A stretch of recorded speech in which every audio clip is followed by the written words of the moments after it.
Service to our communities and service to our country. That is the spirit of letter carriers. In recent years, while our folks have delivered mail and other essential parcels and packages during the COVID-19 pandemic, we've confronted instability and uncertainty, just as our patrons and customers have. They longed for better circumstances, and so did we.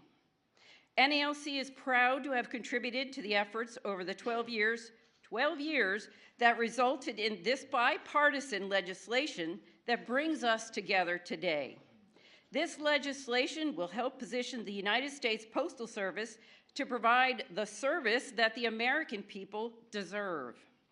The late Congressman Elijah Cummings, my friend and fellow Marylander, worked relentlessly for many years to pass postal reform legislation. Today, his efforts will be rewarded thanks to President Biden and bipartisan support.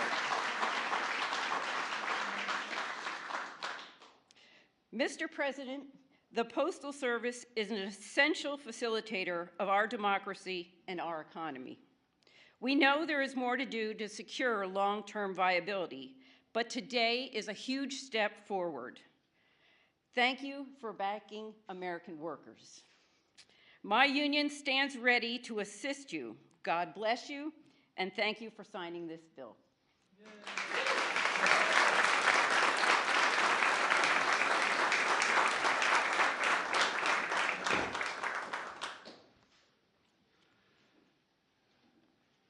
You know, Annette, as you were speaking, looked down at Senator Carper, who used to be chairman of this committee. How many years, Tommy, you working on this? 400. I tell you what, your service both in the Air Force as a letter carrier is real, and it's all about serving your community, and I appreciate it very much.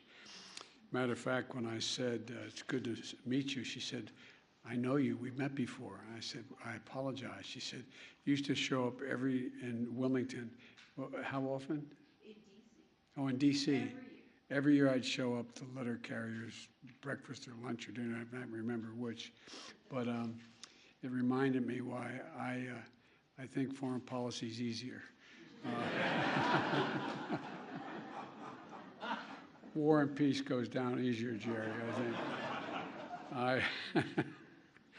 Senator Peters, Senator Portman, Senator Carper, Senator Tillis, Representatives Maloney, Comer, Conley, and Virginia Fox, and Stephen Lynch. Stevie, good to see you, pal. I didn't know you did post offices. And Brenda Lawrence, who served the U.S. Postal Service for 30 years before being elected to Congress, which was harder.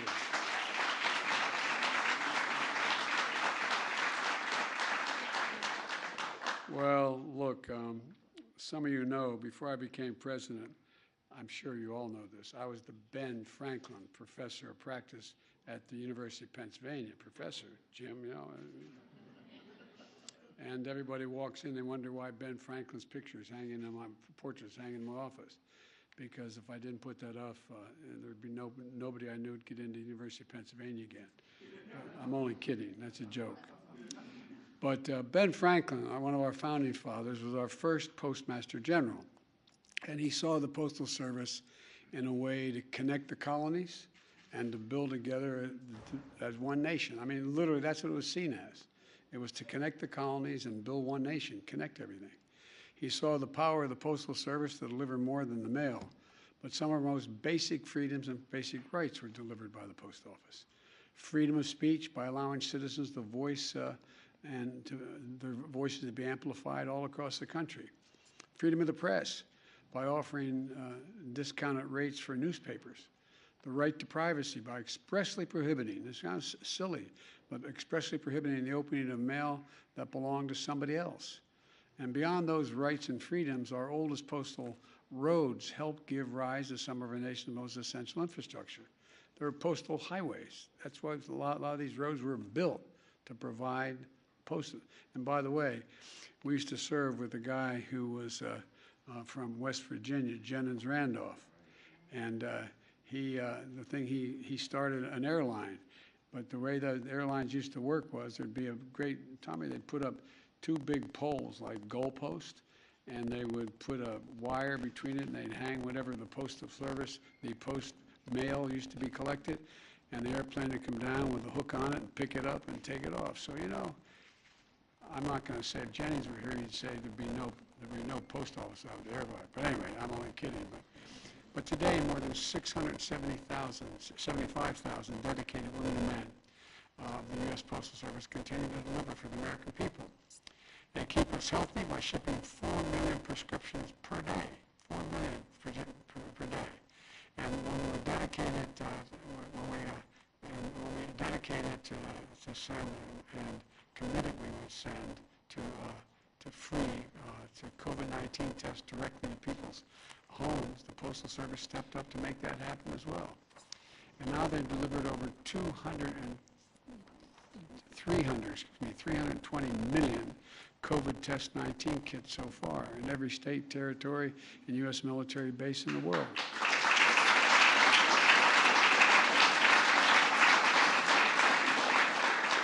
Impressive turnaround or an unprecedented task. It's continuing to truly heroic service that they provided throughout this pandemic. When everyone was worried about the supply chain delays would ruin the holidays, the post office delivered the packages that more than any other shipper in the world, and they got the gifts to our homes and our loved ones on time. And the Postal Service is central to our economy and essential to rural America, delivering mail and packages between small businesses and customers every single solitary day. And the deliveries, and delivering seeds and even live animals, often to parts of the country that private carriers can't or won't or aren't required to reach. And there is another essential thing the Postal Service delivers: your vote. In 2020, 43% of the votes cast by ballot were cast by mail. And on average, it took those ballots. On average, it took those ballots less than 2 days to get from the voter to the election office, faster than the average delivery time for first-class mail. So it's no exaggeration to say that the Postal Service delivers democracy. And there's no exaggeration to say the Postal Service is essential as it ever was, has ever been today. In 2006, the law required Postal Service to prepay retirement benefits 50 years into the future. No other company or federal agency has do anything like that. And the requirement of that law stretched the Postal Service's finances almost to the breaking point, and with real consequences. There are stories of people across the country getting hit with late fees because their credit card bill arrived a week late, if it arrived at all. Small businesses on the verge of collapse because payments they were counting on were severely delayed. Elderly Americans suffering because they had to go weeks without their medication. I, like many of you, made a campaign promise to fix this. And today we are. You all, the members in front of me, did all the work. I made the promise. You did all the work. And I'm glad that strong bipartisan majorities in the House and Senate have come together to deliver on this needed reform. With this bill, we're repealing the pre-funding mandate and setting the Postal Service on a more sustainable and stable financial footing. We're guaranteeing that the mail will continue to be delivered 6 days a week, and the bill increases transparency by requiring the Postal Service to develop an online public dashboard, updated weekly with local and national service performance data. You'll be able to see in real time how well the Postal Service is delivering for you and for your community. And this bill streamlines health care for postal workers as well. They deliver for us through rain and snow and sleet, and we're making sure that health care they need will be there for them as well. And finally, this bill will allow the Postal Service to partner with state, local, and tribal governments to offer valuable and helpful non-postal services to the public. Imagine a trip to the post office where you can pick up your bus pass or your hunting license or your fishing license. Of course, there are more areas where we want to see the Postal Service leading. For example, it needs to do more to modernize and electrify its fleet of vehicles to reduce greenhouse gas emissions and to save money.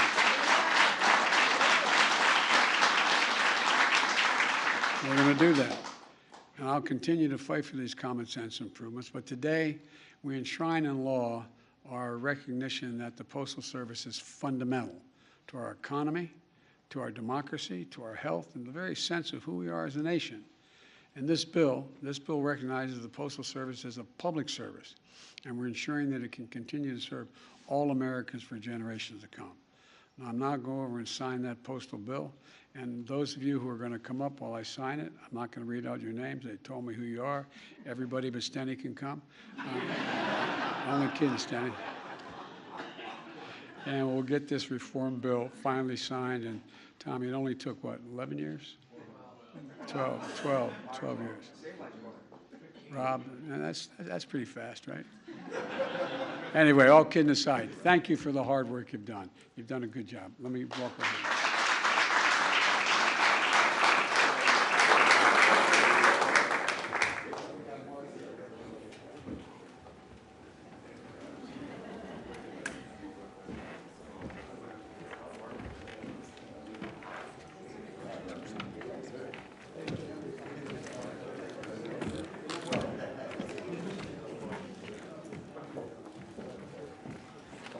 By the way, instead of handing out pens today, you know you ought to get these pens. Randy, you're there. Nice.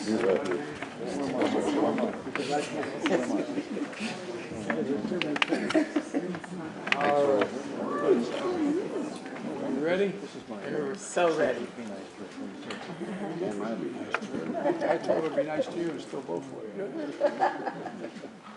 All right.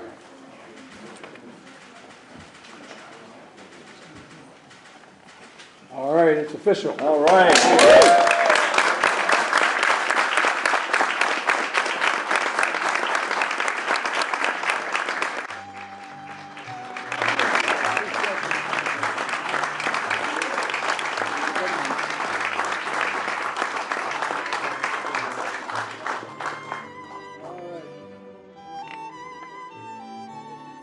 Anyway, rest of the members of Congress, thank you.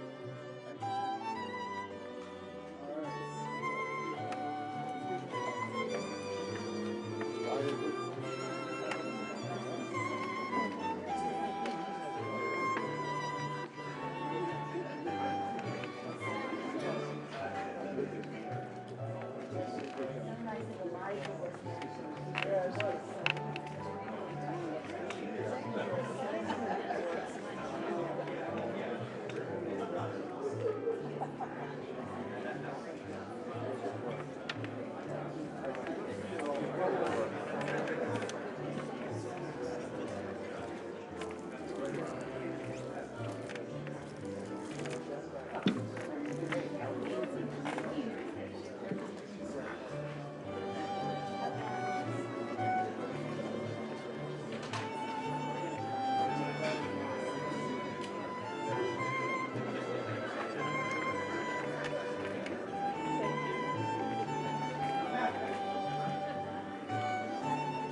That's another good thing. You did. We did get together.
Mr. President, are you worried at all about COVID coming back? Need to fund the COVID bill. Need to fund it because we've got to be prepared for everything and everything. Are you worried about BA2?